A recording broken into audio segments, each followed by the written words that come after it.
რა დღე არის სომხეთისთვის 7 ივნისი? რატომ არის ეს თარიღი ისტორიული? თამარ, მოგესალმებით პირველ რიგში, მადლობა მოწვევისთვის. მე დაგეთანხმები თქვენ პათოსში, რომ ეს არის ნამდვილად ისტორიული არჩევნები, რადგან ამ არჩევნების შედეგად განისაზღვრება საბოლოოდ შეძლებს თუ არა სომხეთი გათავისუფლდეს რუსეთის გავლენებისგან. ეს არჩევნები არ არის მნიშვნელოვანი მხოლოდ სომხეთისთვის, ეს არჩევნები მთლიანად რეგიონისთვის არის, იმიტომ რომ ჩვენ ბოლო პერიოდის განმავლობაში ვნახეთ თუ როგორ მცირდება რუსული გავლენები ზოგადად როგორც გლობალურ დონეზე, იგივე ლათინური ამერიკა რო ავიღოთ,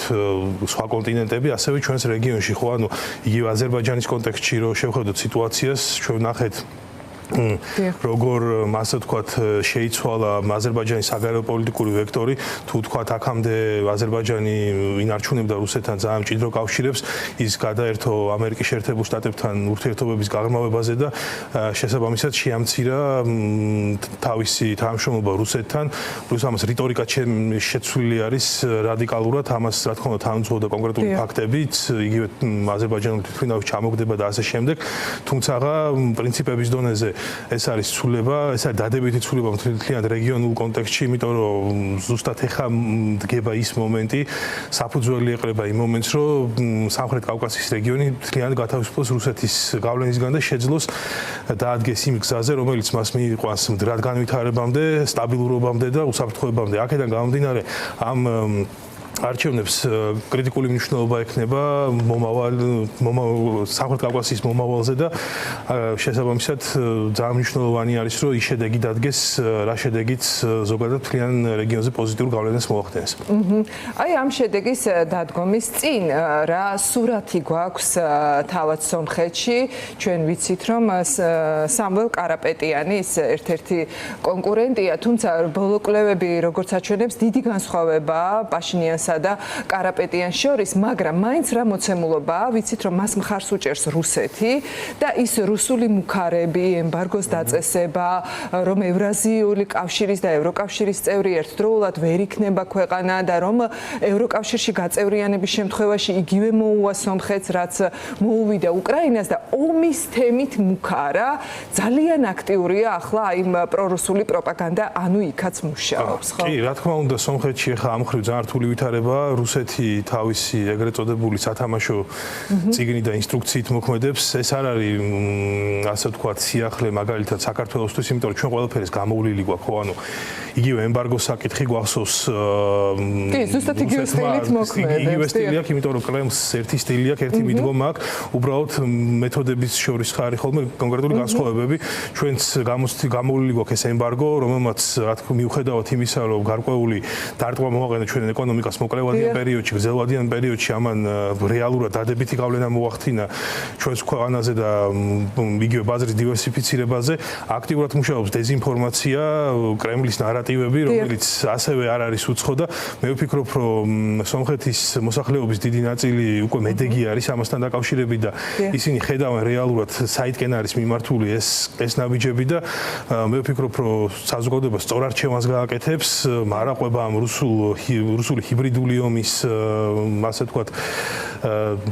წარმოებას და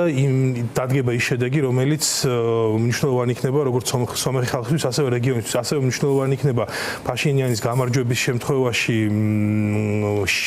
პოსტ არჩევნების პერიოდი, იმიტომ რომ რუსეთი სავარაუდოდ შეეცდება გარკვეული არეულობის მოწყობას, შესაძლოა ეს გამოიხატოს კონკრეტულ აქციებში, ამ პროვოკაციებში, იმიტომ რომ ესეც რუსული სტილი არის, თუმცა ვფიქრობ, რომ თუ ეს არჩევნები გადაგორდება, მე უკვე სახელმწიფოს ექნება ისეთი ლეგიტიმაცია და შესაძლებლობები იმისთვის, რომ ეს ყველაფერი გააჩეროს და გავიდეს ასე ვთქვათ სამშვიდობოზე. კი ბატონო, მოდით განვიხილოთ რა არის ახლა მთავარი და ყველაზე მნიშვნელოვანი, ასე ვთქვათ, კოზირი, რას უჭირავს ამ დროისთვის ნიკოლ პაშინიანს და რა დგას სამվել კარაპეტიანის მხარეს, ხო? მას ადარებენ კიდევაც სომხეთის ბიძინა ივანიშვილი, იმიტომ რომ ის არის მილიარდერი, რუსეთში გამდიდრებული, რუსეთის მოქალაქეც არის ის და ძალიან ღია და აშკარად მხარს უჭერს მას რუსეთი. მოდით აი განვიხილოთ ეს ორი კანდიდატურა, რა დგას ერთ მხარეს და რა დგას მეორე. ნუ ფაშინიანის კონტექსტში ვიტყოდი, რომ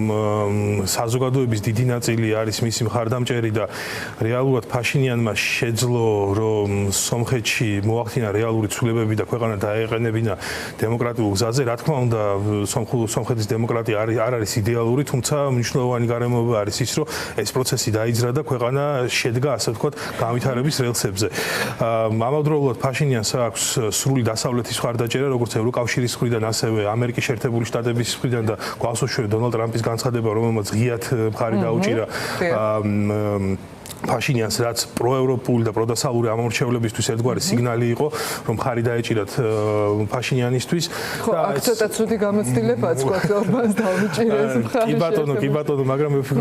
მე ვთვლი, რომ ალბათ იმედი არ გაბართლდება იგივე სცენარი, რაც სომხეთში იყო, მაგრამ რადიკალურად ევროკავშირის მხარდაჭერაც არის და კი ბატონო. ხო და თან იქ ორბანს რუსეთიც მხარს უჭერდა ეს არის. კიდე ერთი მნიშვნელოვანი მომენტი არის ის, რომ მიუხედავად იმისა, რომ უკვე შეთანხმება მოხდა ამერიკას და სომხეთს შორის მრავალ პროექტზე, მათ შორის მათი ატომური ელექტროსადგურის მოდერნიზაციასთან და იგივე ტრიპის კორიდორთან დაკავშირებით, ჯერ კიდე ამერიკა მოლოდინის რეჟიმში არის, რომ სომხეთში დამყარდეს პოლიტიკური სტაბილურობა, რისი მოთხოვნა სპეციფიკურად საქართველოსაც იყო და სწორედ აი ფაშინიანის გამარჯვების შემთხვევაში თუ მან მოახდინა რეალურად ქვეყანაში სტაბილურობის უზრუნველყოფა, ამერიკა კიდევ უფრო გააქტიურდება ამ პროექტების კუთხით უფრო მეტი, ასე ვთქვათ, ქმედითი ნაბიჯი წამოვა და სწორედ აი მოლოდინის რეჟიმში არის დასავლეთიც, რომ როდესაც ეს ყველაფერი გადაიჭრება უკვე, ის უფრო აქტიურად გახდეს სომხეთის მხარდამჭერი და ხალხი ამას ხედავს და იცის, რომ ამ პროცესს მოყვება რეალურად სრულიად ახალი ერა დაიწყება ნამდვილად, აი პირდაპირ მნიშვნელობით სომხეთის არ მხოლოდ სომხეთის, კი ბატონო, რეგიონის ისტორია. რაც შეეხება კარაპეტიანის კონტექსტს, ნუ აშკარა არის, რომ ის რუსულ ძალას წარმოადგენს, რუსული მხარდაჭერით სარგებლობს. ამასაც ხედავს უკვე ხალხი, იმიტომ რომ თუ ჩვენ ერთი მხრიდან ხედავთ აქტიურ დეზინფორმაციას და პროპაგანდას, აქეთა მხრიდანაც მიმდინარეობს ბრძოლა ამ დეზინფორმაციასთან და საზოგადოება უკვე ასხოვებს შავსა და თეთრს და შესაბამისად ხვდება, რომ თუ კარაპეტიანი გაიმარჯვებს სომხეთში, მაშინ ამას კვლავ მოყვება რეალურად სუვერენიტეტის დათმობა რუსეთის სასარგებლოდ და კვლავ გაიზრდება რუსული გავლენები, რაც ნიშნავს დემოკრატიული პროცესების რეფორმების განვითარების და ყველა დადებითი პროცესის შეჩერებას. აქედან გამომდინარე, ფაშინიანს უფრო მეტი კოზირი აქვს და უფრო მეტი შესაძლებლობა არის. როგორ ფიქრობთ, რამდენად მუშაობს მოსახლეობაზე რუსული მუქარები? თვითონ თავად ეს ომის საფრთხე ხო, ნუ გიუმრის ბაზაც ალბათ გასათვალისწინებელია. არ ვიცი, რა ფაქტორია ეს ყველაფერი და ამ ვითარებაში ჯერ ერთი რამდენად რეალისტურია, რომ რუსეთს შეუძლია კიდევ სადმე ომის დაწყება, ნუ პროვოკაციები შეიძლება, როგორც თქვენც ახსენეთ, მაგრამ ეს მუშაობს თქვენი აზრით? მე ვფიქრობ, რომ ნაწილობრივ სამწუხაროდ მუშაობს, იმიტომ რომ ნუ ყველა სომხეთის ყველა რეგიონში არ არის განათლების ის დონე და მოსახლეობაში, რომ თქვათ, მედეგი იყოს საზოგადოება ამ ასეთი ტიპის დეზინფორმაციის და პროპაგანდის წინააღმდეგ, თუმცა მეორე ფაქტორი, რაც თქვენ აღნიშნეთ, შესაძლებლობები რუსეთის,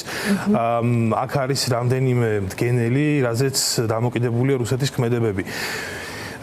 პირველ რიგში უნდა აღინიშნოს, რომ ზოგადად ჩვენი რეგიონის მომავალი დიდწილად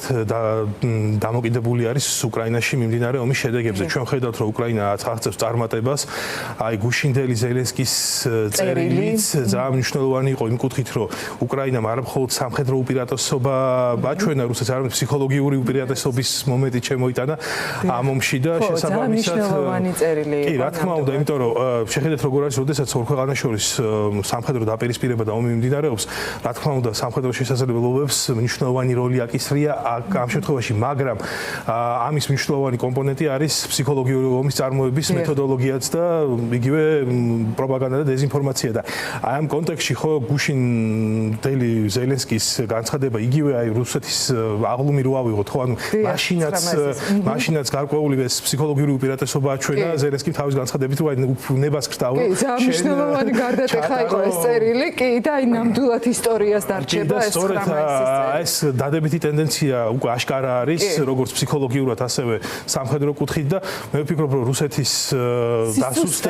დასუსტება ფაქტორი, მნიშვნელოვანი ფაქტორი იქნება ასევე სომხეთის კონტექსტში.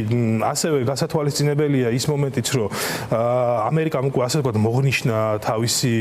ხაზები სომხეთში და თუ რაიმე სახის გადაწყვეტილებას მიიღებს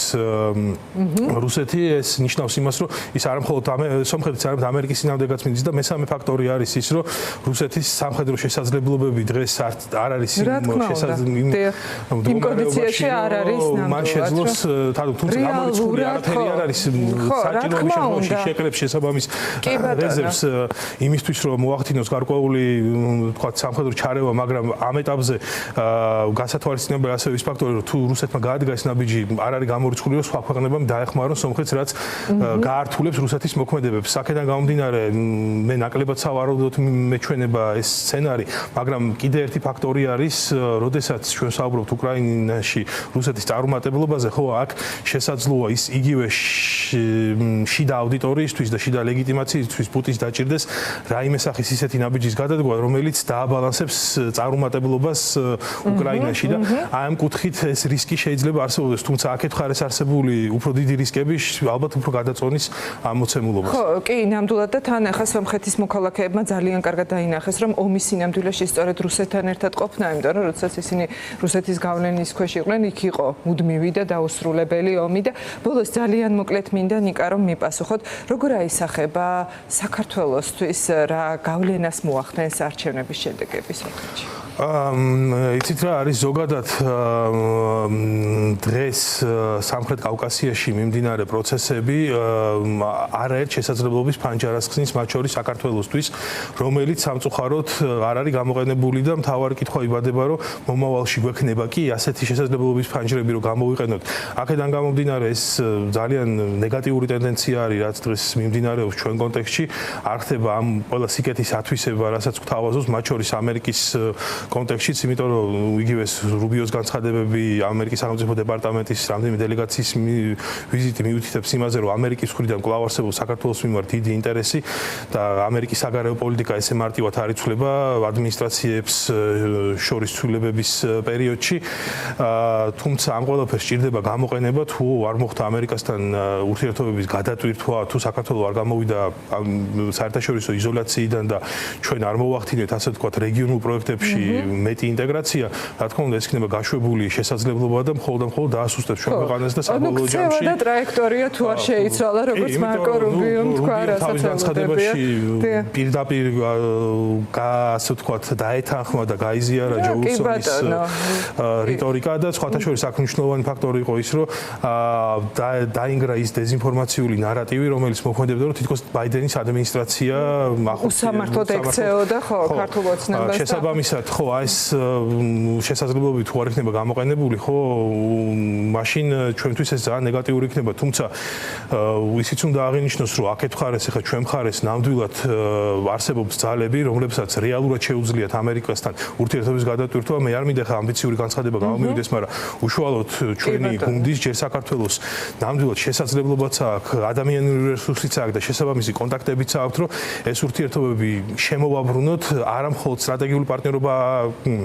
აღვადგინოთ, არამედ შევძლოთ ის, რომ ეს სტრატეგიული პარტნიორობა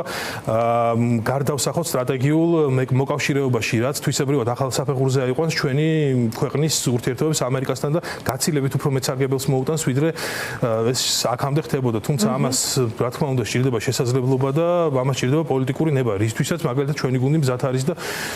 კიდევ ერთხელ ვიმეორებ, რომ არ მინდა ეს ამბიციური განცხადება გამომივიდეს, მაგრამ ჩვენ ასევე სხვა ოპოზიციურ პარტიებთან ერთად ნამდვილად გვაქვს იმის პოტენციალი და იმის შესაძლებლობა, მზაობა და პოლიტიკური სურვილი, რომ ეს ურთიერთობები აღვადგინოთ.